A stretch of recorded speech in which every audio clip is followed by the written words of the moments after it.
Hello beautiful people, welcome back to my channel. So today I have a story time. Honestly, I've never told this story before and a lot of people don't know.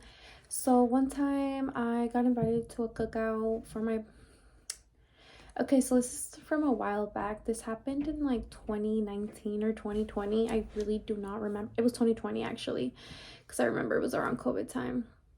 So my best friend had moved an hour away from where I stay and where she used to stay. And I was like sad because I hadn't seen her in a couple months, almost a year. She said she was having a cookout and that her cousin was gonna go and he can pick me up and take me so then we could hang out. And I was like, I'm excited, I'm down. And I was a little bit nervous because I was like, I don't know her cousin. It's a guy, and hopefully he's not weird and it's not awkward because I'm going to be in the car with this guy for an hour there and an hour back. So I ended up getting picked up. The guy was pretty cool. Her cousin was nice. Like, he wasn't weird or nothing. He had good conversation and it was nice. He was like my age and she's a year younger than me. And when I get there, I see everybody's like, listening to music, cooking, drinking, it's a vibe, it's a cookout. So I end up going inside her her house. She shows me around. She's like, this is my house. It was a really cute house. She was living with her boyfriend at the time. Mind you, he's in his 40s, like he's way older than us. And that's already a red flag to me. I don't know what a grown-ass man is doing with a girl that's way younger than him. And I know it's like her decision to be with him and she's like 18 plus, but at the same time, because I was around that time I was 20 and she was 19, but still it's weird in my opinion. But anyways, I left my backpack in her room because she's like, oh, so you don't have to carry it. I had a little mini backpack. It was like my purse and I was like, okay, cool. And we're having so much fun. We ended up going to the Walmart. And around that area, it was like one Walmart, no clothing stores, and barely any gas stations. So we go to the nearest Walmart, we get alcohol, and then we come back. And her man was already like tripping. Like, nobody was like being like that but him. Like, everybody was having a good vibe, everybody was having a good time. So I could see him like throughout like the whole night, like his like vibe got worse and heavier, and like his energy just drifted. Like, he was getting like more and more like negative. So they ended up calling the police on us because it's a very small like town, and we were outside like with like speakers and stuff, and they're like, yeah, I need to take it inside basically. So we ended up going inside and we were all just chilling in the dining table, and he kept insinuating that my homegirl like and her cousin had something going on, which is super weird. And I was like, wow, so she can't even be around men in her own family. And then it was another situation when me and my friend went to the restroom together, and she told me that I need you to do something for me. And I'm like, what's going on? Like, she freaked me out in a way. She said, my stepdad's been telling me that he thinks that my mom and my boyfriend are literally sneaking around and stuff like that. And she's like, just like see if they're flirting or anything. And I started peeping that her mom would change like her attitude. She looked like she would be looking too hard whenever my friend would get too close to her own boyfriend or like kiss him or anything. She would be looking like, like the side eye, like giving very much jealousy. But I did not want to start no shit at the party. I was gonna wait till later to tell her. So probably another day, because I was like, everybody's drinking, I don't want to be the one to start shit. And I was like, we'll talk later about it. And we were drinking, and we were about like, he started arguing with her, and me and my friend were about to go to the restroom together. He goes like this and like takes my arm away from her, and like he pushes her.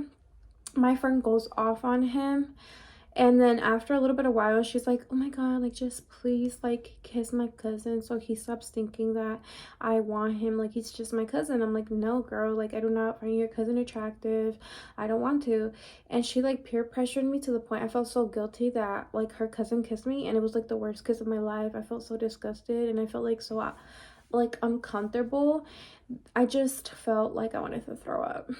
And later, that didn't even help. He was still jealous. They started arguing. So then my friend's like, you're trying to flip this on me when you and my mom got something going on.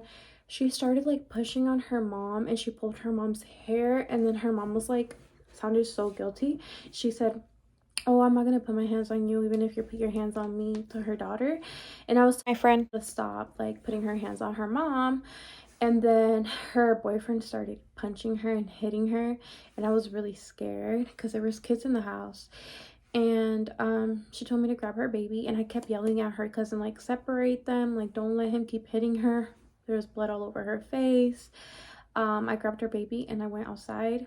The police got called. I think I was the one that called the police, honestly, because what happened. And the police came, and then that guy threatened me not to say anything. He's like, I have kids, da da da da, nothing happened. And then I told the police what happened. My friend told the police what happened. We ended up going to the hospital, and I was carrying her baby, and I was getting really tired because I'm not used to like carrying a baby. He was like 2 or 1 years old. Actually, he wasn't like a baby. He was like 1. And her cousin was trying to help me like carry the baby, and the baby would not want to go with him. Like, he was scared of like men because of that guy. And I was like, it's fine, I'll keep carrying him. And then when I get to the hospital, she had to get stitches. We were there all night to like 5 in the morning. Yeah, she had to get, no, to like 7 in the morning we were there. She had to get stitches. They told her nose was broken. It was so sad. And I couldn't even pepper spray him or anything because the whole time my bag was in his room, and I was really scared of him. I was like, if I even try something, he's probably gonna beat me up. And the mom didn't even do anything, and she said, it's all your fault. Like, he's a good man. Like, girl, he beat your daughter in front of you, and you're still saying he's a good man. And the fact that her cousin kissed me, because she kept saying that, it just made me so uncomfortable, and it made me feel like she was kind of like fucked up towards me as well. But yeah, it was like the worst. Like, I was so tipsy to the point that I was drunk. But when all that situation happened, like, I had like se me bajó el azúcar, se me bajó la presión, that the moment that situation happened, that I was sober, and I had an instant headache. It was like I had an instant hangover. It was horrible. I was like feeling a lot of like shoulder pain. I don't know. It was just terrible. And the fact that he pushed me when we and her were walking, it was like just a night that I was like, it's a mess. I don't like this. Like, why would you put me in this type of situation in the first place? I don't like violence, and I do not endorse it. So ladies, don't allow nobody to like put their hands on you or disrespect you or call you out your name, because that's how some motherfuckers start. They start cussing at you, and or cussing and then cussing at you, and then start like, you know, pushing you, hitting you, like, and then it escalates. Like, even girls like be hitting men. Like, don't allow that, guys. Love yourself, put yourself first, do what's in your best interest, don't hurt others, you know. And if you are going through a situation like this, like, please seek help. Don't stay in a situation like that, because I've been there, like, where my family members got hurt, where I was the one that was getting hurt. And when like friends, like, it's not worth it. Don't put up with somebody, because somebody that loves you would not even hurt you at all. They wouldn't want that for you. But yeah, you guys, make sure to follow me on all my social medias. I mainstream, I go live on Bigo. Follow me on my TikTok. I be posting funny TikToks. I want to start doing like little short story times on there as well. And then subscribe and turn your post notifications for here. But yeah, you guys, thank you guys so much for watching.